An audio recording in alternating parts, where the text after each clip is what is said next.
Good morning. I just left the gym. I'm looking a little rough, and it's time for me to wash and trim my hair some more. But this morning when I woke up and I looked in the mirror, I just thought about something that I wanted to share. So I recently cut my hair. I have been growing my hair out for the last 5 years. So 2020, I moved back from Kentucky. I lived in Houston for 4 years. Then I moved to Kentucky, and I was there just about a year. And then I moved back home,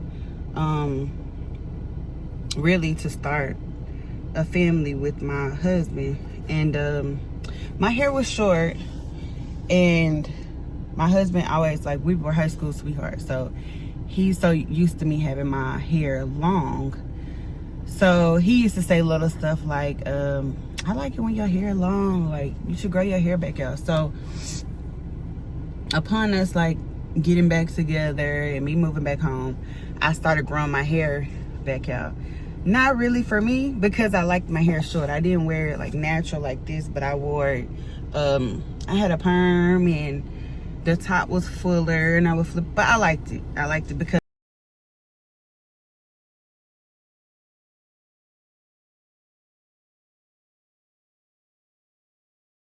I had long hair pretty much my entire life. I cut my hair once in college. That was just because I was going to college. I wanted like a different look, so I cut my hair. But it was just like a bob. I cut into a bob. And then slowly but surely it grew back out.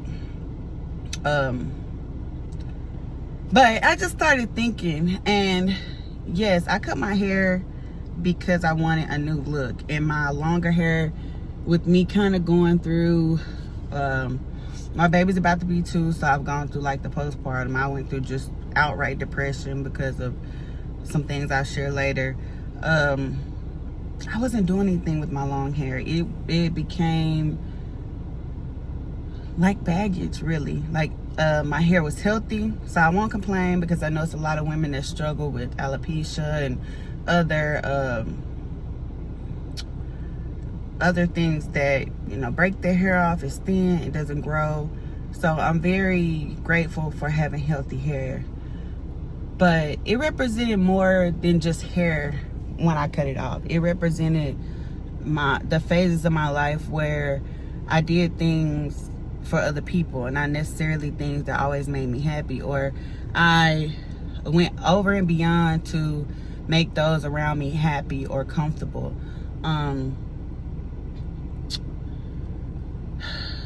I can get like a little emotional, but I put 110% into making sure I was, you know, the best wife and the best mother, the best friend, the best sibling, daughter, and all that. And sometimes I just forgot about myself. You know, I forgot about what made me happy and what made me feel pretty and what made me feel sexy. You know, like I really enjoy having short hair. Now, don't get me wrong, when I wore my long hair, I felt pretty, of course. I've had moments where I really loved my hair, and I did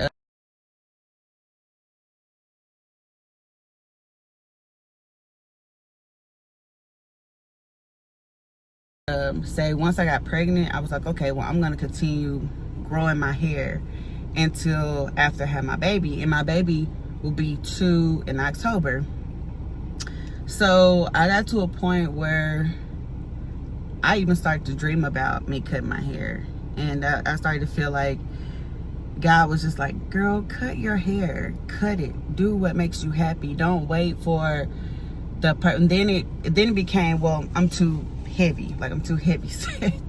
I need to lose weight. And that was my thing. I would always say, once I lose weight again, because I'll insert pictures of, like, I'll insert pictures from when I was a child and my hair was super long, and high school my hair was long. I insert pictures so you can see like my hair journey.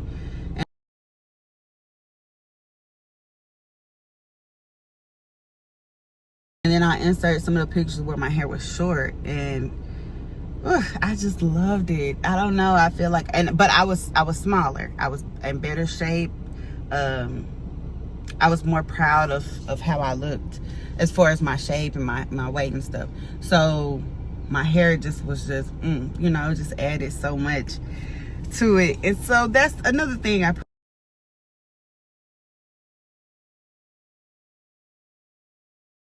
on myself. Well, excuse me. You can get short hair once you lose weight.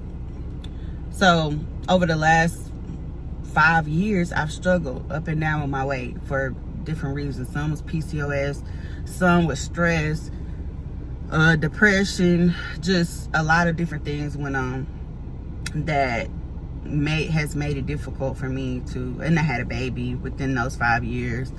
I dealt with gestational hypertension. I put on a lot of weight, swelling, just all kind of stuff. So I just kept saying, once you lose, it's kind of like I was going to reward myself with short hair. I don't know why I looked at it that way, but it is plenty of beautiful, full-figured, or BBW, whatever, all different sizes of women with short hair. And it looks great on them. And I don't know why I put that on myself, that I had to be a certain weight to have short hair. Almost as if I had to hide behind my long hair until I got to a point where it was okay for me to show all of me with my short hair. But anyways, over time, it just started to weigh on me, and it was just like, cut your hair, just cut your hair. I've grown up in a family where most of them have pretty long hair, and maybe a few of my aunts on my mom's side. My mom is a retired beautician, so she's worn her hair all kinds of ways. So when it comes to her, she'll kind of, you know, if you want to, go ahead or whatever. But for the most part, everybody's like, oh, your hair is so long, don't cut your hair. Just do this, just do that. You know, you can do a quick wig, you can do da-da-da. So I used to let that kind of get to me sometimes. But when I didn't live in my hometown, I did what I wanted to. Like, I colored my hair, my whole head blonde one time. It was still long, but it was blonde. If I was home, it probably would have been more of a, oh, you probably don't want to do, you know, just a lot of people around you trying to put in their input. Most of the time, they don't mean any harm. However, you can do what you want to do for yourself, and what you need to do for yourself.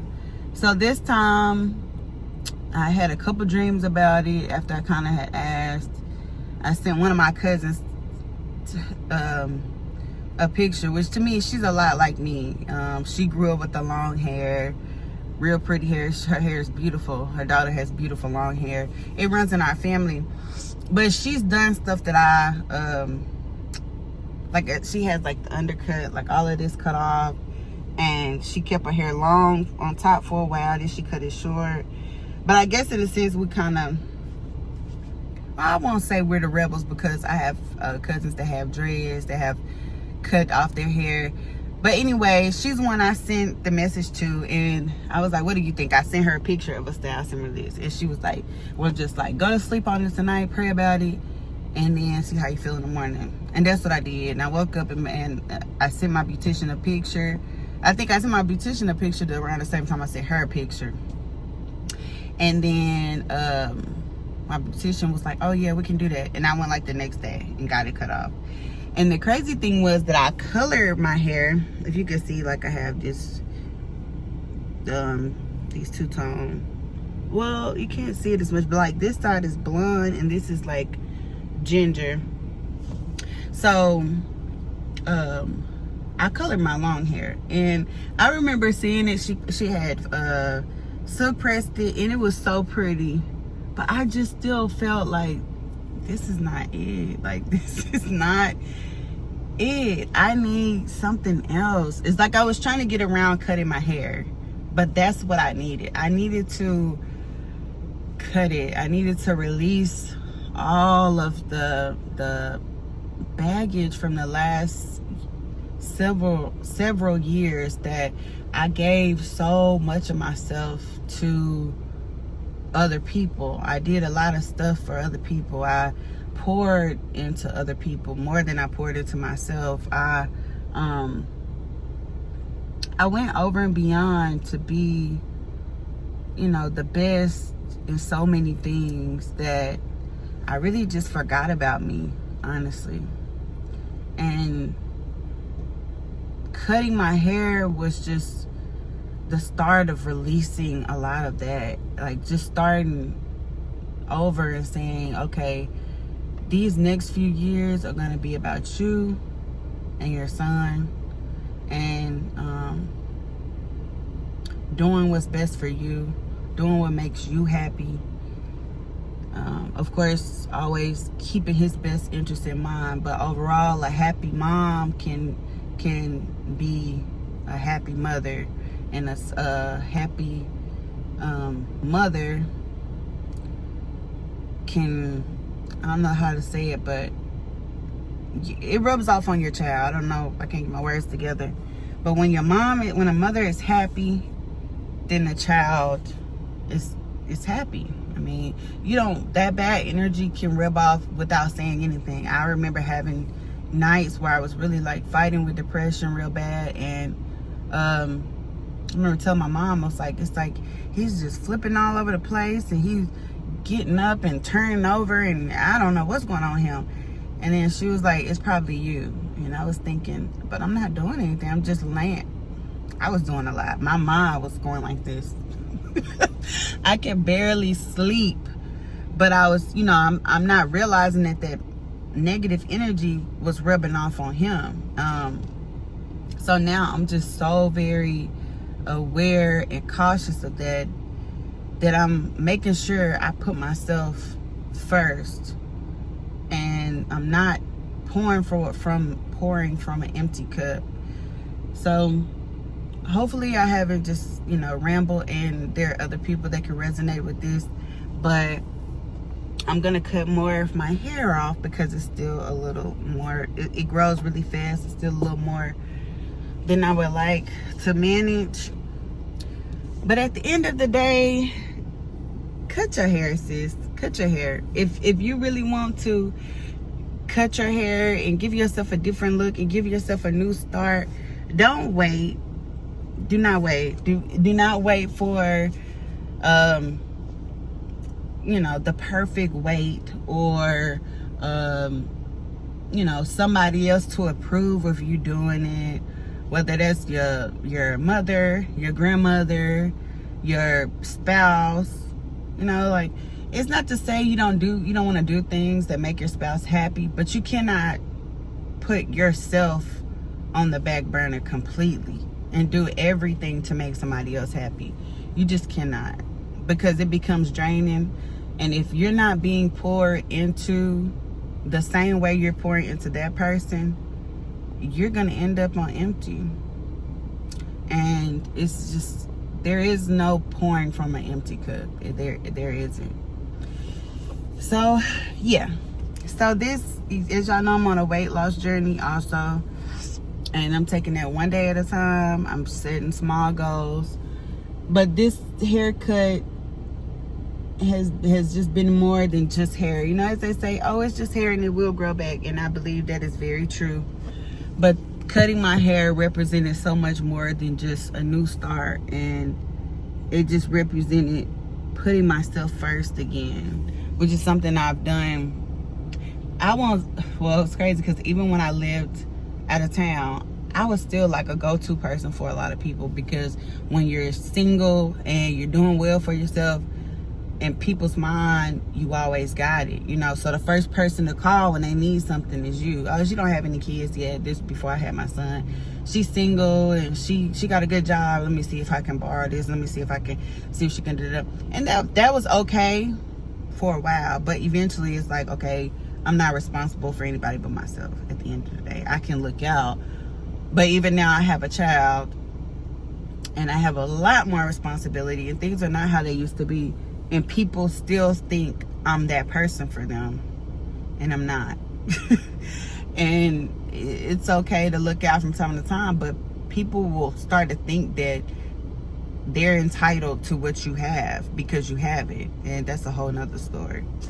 But anyways, y'all, I hope that somebody could resonate with this. Like I said, if you've been thinking about it, don't let anybody else's opinion keep you from doing what you want to do for yourself.